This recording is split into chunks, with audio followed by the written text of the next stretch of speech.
¿Y si te dijera que tu cuerpo puede enfermarse solo porque crees que te vas a enfermar? Suena a ciencia ficción, pero no lo es. Millones de personas en todo el mundo sienten dolor, náuseas o una fatiga brutal sin que el medicamento que toman sea el culpable. Esto tiene un nombre: efecto nocebo. Es cuando una expectativa negativa provoca síntomas completamente reales. Piensa en esto.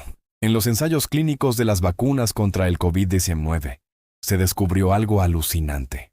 Hasta el 76% de los efectos secundarios sistémicos, como el dolor de cabeza o el cansancio, que se reportaron después de la primera dosis, también ocurrieron en las personas que recibieron un placebo.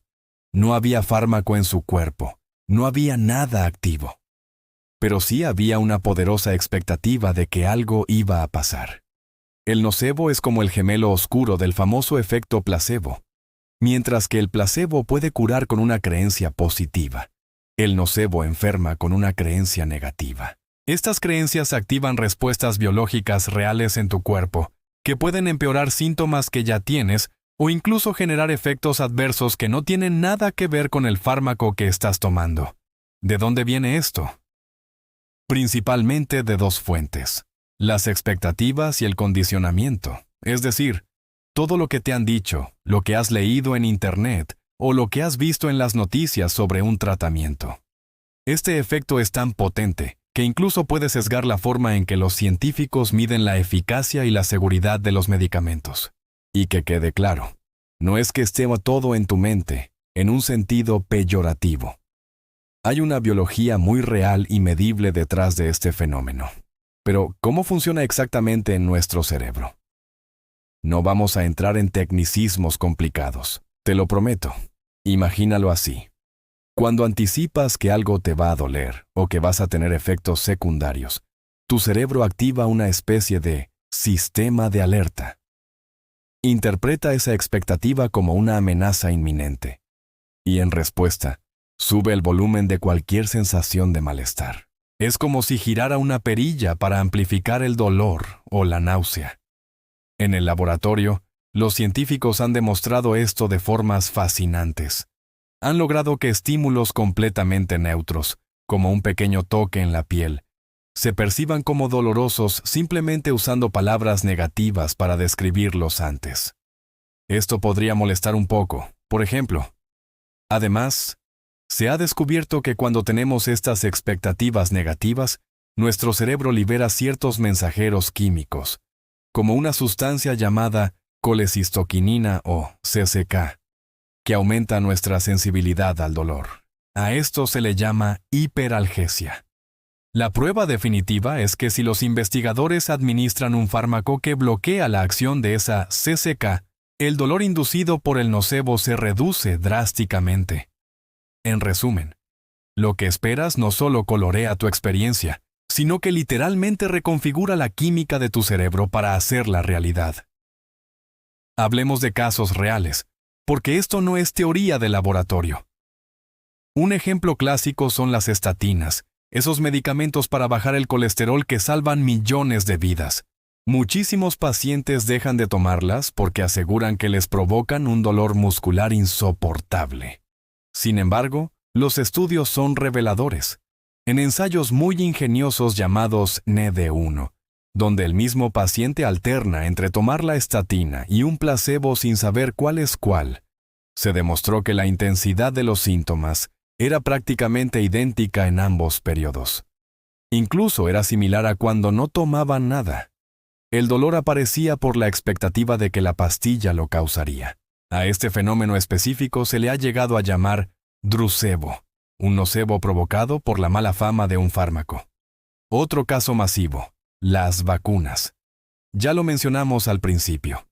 Una revisión gigante que analizó datos de más de 45,000 participantes en ensayos de vacunas encontró que los síntomas sistémicos reportados por el grupo que recibió el placebo explicaban el 76% de los efectos después de la primera dosis y el 52% después de la segunda. Tu cerebro, simplemente, anticipa el malestar y lo genera. Otros estudios también han confirmado que lo que esperas sentir antes de vacunarte se relaciona directamente con la intensidad de los síntomas que luego reportas. Pero ojo, hay que matizar. Investigaciones más recientes sugieren que la forma en que se informa a la gente, lo que los médicos llaman el briefing, y el tipo específico de vacuna, pueden cambiar la magnitud de este efecto nocebo. No siempre es tan enorme, depende mucho del contexto. Esto nos lleva a un punto crucial. Las palabras enferman. La forma en que un profesional de la salud te habla, esos folletos de medicamentos con listas interminables de posibles efectos adversos y un enfoque general en lo negativo.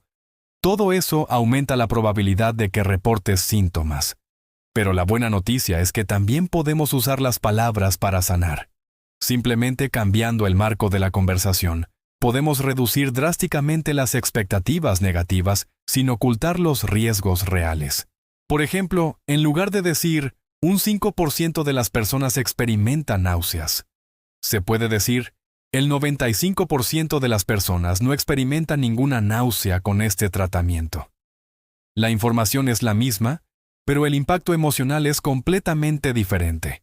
Ya existen guías prácticas para que los médicos minimicen el nocebo. Se basan en la empatía, en usar un lenguaje neutral, en enfocarse en los beneficios del tratamiento y en dar un contexto estadístico claro, para que el riesgo se entienda en su justa medida. Entonces, ¿cómo puedes saber si el efecto nocebo te está pasando a ti? Aquí tienes algunas señales de alerta. Primero, fíjate si tus síntomas empeoran de repente, justo después de leer sobre efectos adversos en un foro o de escuchar a alguien hablar de ellos. Segundo, observa si tus síntomas cambian de intensidad dependiendo del contexto. Por ejemplo, ¿te sientes peor justo antes de ir al médico o después de ver noticias alarmistas? Tercero, un indicio claro es si los síntomas aparecen incluso con placebos, o cuando cambias a una marca diferente del mismo medicamento que es químicamente idéntica. Nada de esto invalida tu dolor o tu malestar. Es real, lo sientes, y es válido. Simplemente, estas señales apuntan a que la expectativa podría estar actuando como un amplificador. Y la gran noticia es que si la expectativa lo amplifica, reencuadrar la información puede ayudar a reducirlo. Bien, ¿y qué podemos hacer en la práctica para protegernos del nocebo sin caer en el autoengaño o la negación? Aquí te doy 5 estrategias concretas y realistas. 1. Pide contexto numérico a tu médico. En lugar de quedarte con un «esto puede causar dolor de cabeza», pregunta ¿qué porcentaje de personas experimenta eso? ¿Y cuál es el porcentaje que no lo experimenta? Tener el dato completo cambia la perspectiva. 2. Evita el doom scrolling de síntomas. Justo antes de empezar un tratamiento nuevo, resiste la tentación de buscar en Google todos los posibles efectos secundarios y leer foros llenos de historias de terror. Infórmate, sí, pero de fuentes fiables y equilibradas. 3. Lleva un diario de síntomas. Anota lo que sientes, pero también la fecha, la hora y el contexto. Esto te ayudará a ver patrones reales y a diferenciar lo que es una reacción consistente de lo que podría ser una expectativa que aparece en momentos puntuales. 4. Acuerda un tipo de lenguaje con tu médico. Puedes decirle, «Doctor, le agradezco la honestidad, pero me gustaría que nos enfocáramos en los beneficios y que, al hablar de los riesgos, me dé el contexto numérico para no alarmarme innecesariamente». Y 5. La más importante. Recuerda siempre el balance beneficio-riesgo. Nunca suspendas un tratamiento vital por tu cuenta por miedo a un efecto secundario.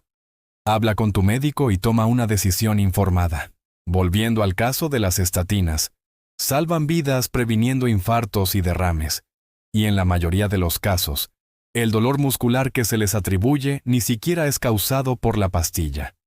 En conclusión, el efecto nocebo no es algo que está en tu cabeza. Es la prueba tangible del poder que tienen tus expectativas para moldear tu biología y tu realidad física. Aprender a comunicar y, sobre todo, a recibir la información de salud de una manera más consciente y crítica puede cambiar radicalmente cómo te sientes hoy. Si esta información te ha servido, Te invito a suscribirte a Sapio Verso para no perderte más videos como este. Comparte este video con alguien a quien creas que le puede ayudar. Y me encantaría leerte. Cuéntame en los comentarios. ¿Qué frase médica te generó más miedo en su momento y cómo la reencuadrarías ahora sabiendo todo esto? Muchas gracias por verme y hasta la próxima.